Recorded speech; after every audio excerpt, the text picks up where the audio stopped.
の春シーズンに参戦するドライバーのみんな頑張ってね。予報だと少し雨が降るかもだけど。 Hey, wanna get some footage? This'll be a mystery solved if we found it.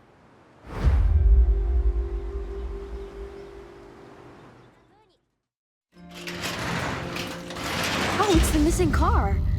Ford Sierra Cosworth RS 500. Still with the container and everything. Looks like whoever obtained the container attempted to extract the car and damaged it. This car dominated in the late 80s, truly the peak of the touring era.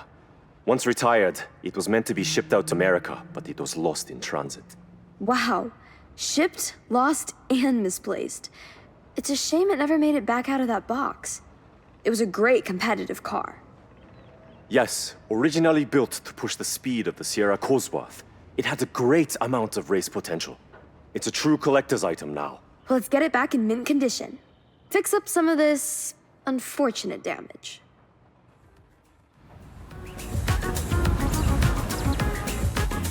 We've taken the car back to Yuji's. I'll give you a call once we've fixed it up.